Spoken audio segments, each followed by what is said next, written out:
need to talk to your parents. We've been tracking this fake stack since May. Where are you going?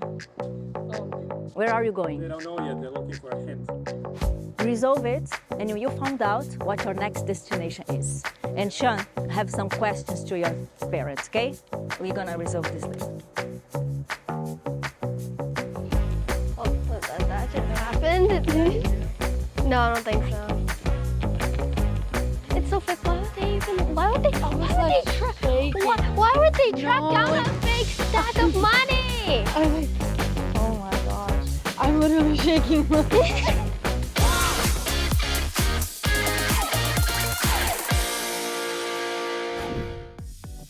We saw a video about Fresh Sem, and then it talks about all the transgender people, how they feel and how they just feel like disconnected from all the other people because they're transgender. And then they just also talked about how they feel like they're being misinterpreted, misunderstood by these movies because they're men dressed in girls' clothes. In the American sitcoms, they just said that they feel mocked because in American sitcoms because the men are dressed as women. So I know they've been in many movies, so how do politics about representation play in Hollywood? And do you think it's really a big deal if men dressed as women, dressed as girls' clothes in American sitcoms? By answering your questions about the transgender and when they feel that they're like left out or they don't understand what's going on, it's because they've been programmed and they're still trying to understand themselves. And they didn't seek knowledge, and so they're confused. So, but they believe that that's what they are, and it's all programming from the beginning. And what they're trying to do is make you confused. So whatever you do, I'm telling you right now, it's wrong. It's completely wrong. The school system is being paid by the elites. Okay. They're programming you. You know, I've noticed this. My son's been out of school for 2 years now. He's way more mature than my oldest son, who's 21. He gives my oldest son advice, keeping him home, letting him homeschool, and then letting him seek our Father is day and night. So school is great, but you got to know that school will program you to go to class at the same time. You got to turn in your homework, and now they're adding in this transgender, which is completely wrong. I mean, since my school's all about the community and accepting people about what they are, yeah, they're pretty much deep about community and then about accepting their sexuality and everything. And speaking about gender, we were having discussion about the gender-neutral doll, the gender-neutral Barbie doll. Is a doll where you can just choose the doll's genders. We were having this discussion about if it's positive or negative for kids. Some of my classmates says that it is negative for kids because it can just warp their perception about what a girl and what a boy should dress and look like, and it can also cause a thing called sexism. What is your opinion about the gender-neutral Barbie doll? You want my honest opinion? Sure. If my kids came and wanted one, I would never buy it, and I would explain to them what you want to seek is not that. You want to stray away from that. And if your teacher gave you a chance to speak up after you read the Bible, you would be full of knowledge and you would be able to answer this. I believe I'm answering every single one of your questions with ease. 3 years ago, I would have a hard time answering these questions. But since my wife and I have been reading the Bible, these questions that you're asking is exactly what society needs. It should be a man and a woman, because a man and a woman can create life naturally. But shouldn't we respect about what people's opinions are, really? I don't really understand about transgender and how someone can not be in the gender of a female or a male or have the sex of one. I just don't understand about the gender queer or being non-binary. But shouldn't we also respect about what people's identities and what their opinions are about it? When it comes to this, why would you want to give that respect? They didn't respect your feelings when they pushed this upon you in school. Now you have questions about it. Just imagine if that was never the case. You would have never thought about this. So is that respectful to you?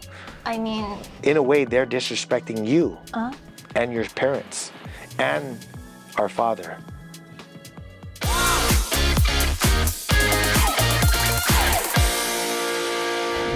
When did you start your MMA fighting career? I started training maybe a year and a half before I turned 33, but my first MMA fight was when I was at 33 years old. Because I was doing Sanda, which is a Chinese style martial arts. It's called Wushu, and Wushu is like divided into a few different categories. One is the Talu, which is the forms. One is the Tai Chi, which is the internal, and the other one is called the Sanda or Sanshou, which is the fighting arts, which includes the punching, the kicking, low, middle, high, and the wrestling and the sweeps. I started with that, but then the MMA I started when I was 33, when I conquered everything that I wanted to conquer in the Sanda martial arts part of my career. And when you started MMA, your first fight, was it challenging in any way? Every single fight will always be like a challenge for me, because I'm up against another professional athlete that trains just as hard as or harder than I do. I just try to train hard and smart. I try to let my body recover, because by the time I got to doing MMA, I knew that I did more damage to my body training than when I fought, because I trained so hard, my fights were easy. What kind of training do you recommend each day? Well, training is, of course, you want to be able to have strength and conditioning training. Then whatever style that you like, you want to train your hands to become as good as your feet, or your feet as good as your hand. Then you want to have the element, because there's 3 ranges whenever you're competing. There's the long range, which is like your kicking range, and then there's the punching range, and then there's the clinch, and the clinch can go into the wrestling, can go into the takedowns. So those are the 3 ranges. So you always have to practice every single thing and become a complete martial artist. Why did you decide to do MMA fighting? When I was finished with my Sanda or Sanshou career, I felt like I still wanted to compete. Even at that time, I was like 31, going on 32, and I said, what's the best competition that I can get into? And at that time, the UFC was coming up, and it's called mixed martial arts. So I said, I'm going to give this a little run and see how I do. My faith is that strong. I know that whatever I do, I'm going to be successful at, because I put my faith into God the Father and His Son, Jesus Christ. Like for me, I just kind of found my own, which is the full contact, and I pursued it with all of my heart. What was your most challenging fight in MMA? Frank Shamrock. Because he was very good, but at the same time he was very good at getting into your mind. So he would make you doubt yourself. And for me, I just blocked it out, because I started getting into it, like looking at everything that he did, and it was taking me away from my training. And I prayed about it. I said, "Help me, Father. What should I be doing?" And the next thing I knew, all I did was focus on my training, and I ended up winning the world title against Frank Shamrock. Wow. Whoa. Impressive, huh? Yeah.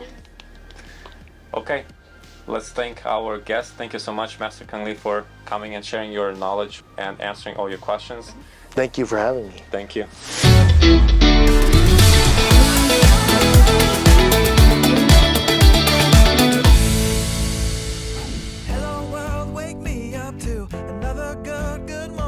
Alright guys, did you see FBI agents? Yes. Yeah. No. Were you scared? Yeah. I was gonna come here and say, no, arrest it. Yeah, right? And did you see they gave the paper? So this is the task, and we need to solve. Once we solve this task, we'll learn where we're going today. Okay. Who is gonna go first? Who has rights to go first? Yeah, that's This one? B. Right? Second. C. Yeah. And then the A. Correct! We are opening location where we're going. So the location is Ghost Town.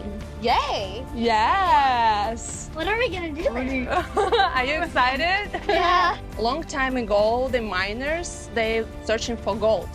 I was So- thinking about, what about the one with the river where they had the train that they just... Yes. Yeah. And this is what we're gonna do today. The gold rush. Yeah. Yeah, it will be some tasks and mystery, and we need to solve it together, right? To find a real gold. And we're gonna learn some photography at the same time. Okay. So I have my professional camera here. This is film camera, actually. Do you know the difference between film camera and digital camera? When you take the picture in the film camera, it is a lot slower than the one, the digital one. Okay, cool. What else? And you have to shake so the picture will have to be on. This is film camera. You cannot see until you print it out. This one you. This one shows you, right? I feel like that one's more professional. That one's less because I see on this photo, on the background it looks a little darker and stuff. Yeah, right? It doesn't show So- much light. And this camera is gonna show better quality because you have more control on the image. This does automatically whatever. And you can like do settings. Yeah. But doesn't it like? So do you want to try it? Yeah, can I try? All right. The thing is, I. This is on. Okay, let's do it together.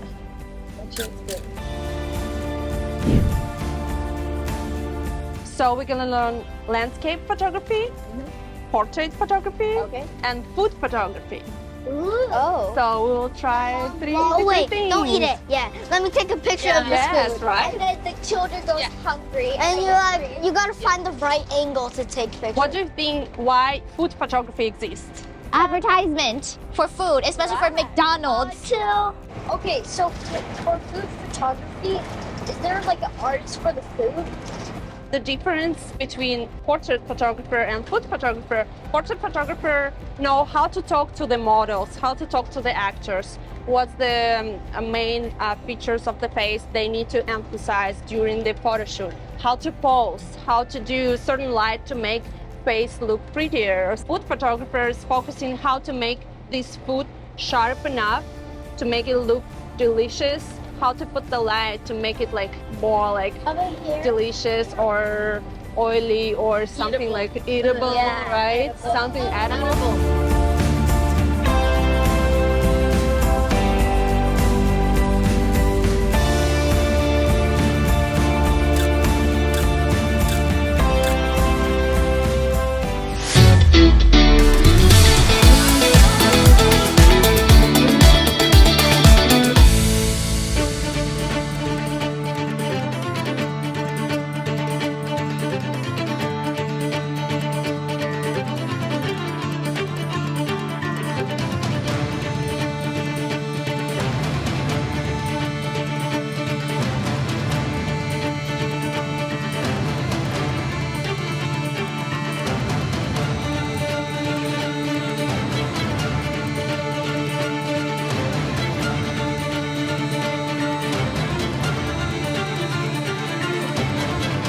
That is a ghost. Wait, there's a ghost. There's a ghost. This ghost town was built in 1881. This is an old-style restaurant. Yeah, and we will try traditional food back in the days, like how they used to eat. Yeah, but at the same time, we're gonna do some food photography. So, do you remember what's the difference between portrait and food photography? Yeah. So we will do some shots of the food and kind of make it look like a promotional photo. So you're gonna try to make it look like you do advertisement for this restaurant, right? Who is ready to do shots of the food? My dad is a You? photographer, so I know. All right, okay, let's see how it goes. Cheers, guys! Yay! For the good food. Yeah! For the ghost town.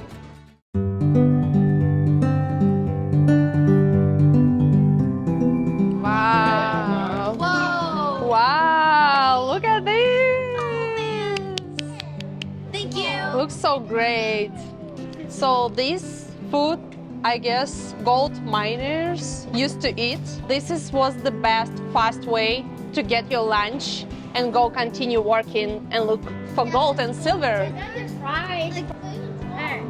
So make sure it looks nice and delicious, right? You can organize it more well. You can move the stuff around. I'm not that good at photos, but I really like it. You can put the drink on the side. button is here. Oh, you want to do really like close up? How do you do close-ups? Try to take whole plate. Yay! All right. Next. Plus, just look at this. Oh, nice. It's coming. Plus, it just looks like this. It's really hard to see with the Polaroid. Can I eat when I... Do you want to take pictures? Yes. There is button. Yeah. Right. Yeah. Try it. I want shapes.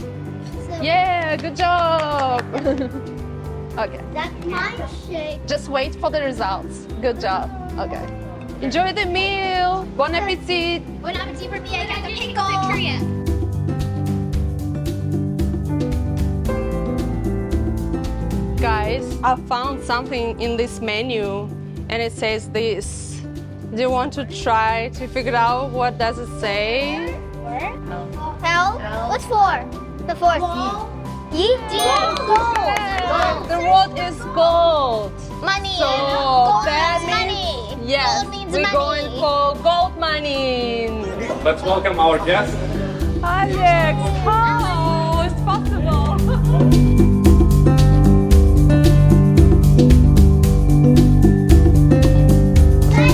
Let's get some gold.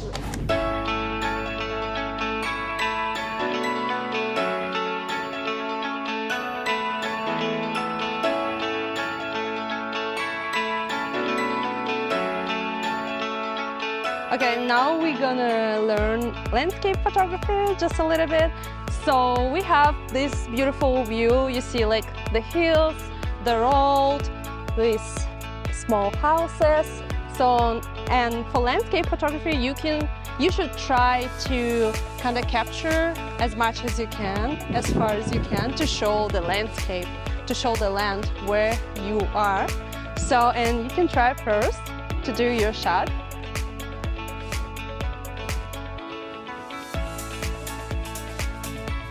Yeah.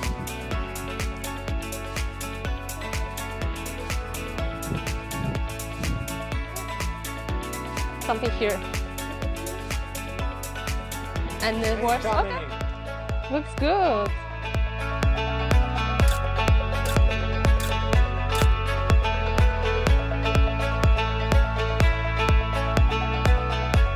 Have you guys' help for this? Oh, okay. On the count of 3.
When you get down to a little bit of sand, feel free to pass it off to me and I'll help you guys collect your gold.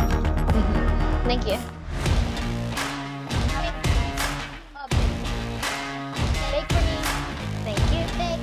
Okay. Got it.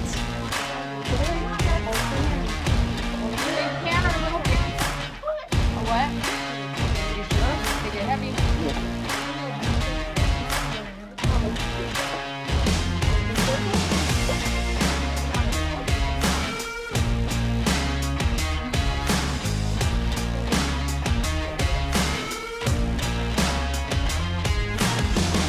I don't think they're asking you.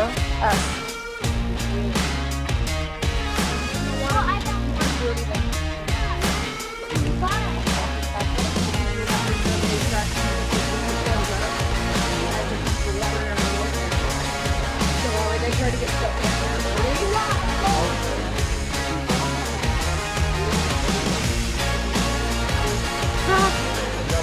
I got it. I think.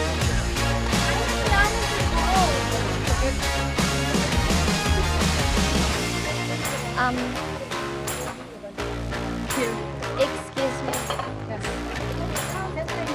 Oh wow, I got a lot. I got to pilot. Whoa.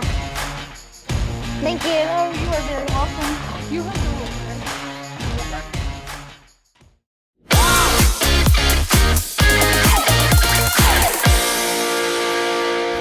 Thank you, Alina, for this beautiful episode. Alex, thank you for coming. Kiddos, I hope you had fun. Welcome to the final scene. But Alex came because there is a reason. In this final scene, you need to find the treasure box, open it up, and get the treasure out. So I'll let you work with our mentor and Alex, and I wish you the best of luck. Good luck! So guys, this is Alex, as you know, and he has one task for you, right? Oh yeah. Nothing. Voila. Yeah. Okay. Who good Okay. with math? All right, so once you solve this, you will know the number of the case with the treasure. So this is really I important. don't get it. Do we You need to figure out the code of the case. Right. And do you have a Use your brain. 5494 plus 11978. 5494 plus 11978. So 5494. Okay, so what's 11978 plus 5494? Yeah, exactly. You guys need to do this. You need to do this part first. It's 1.54. Write it down, right? Guys, be quiet for a second, please. Got it. 5494. I know how to write it. I figured this thing out on my own. Please just. I figured out the left section. 976. Yeah.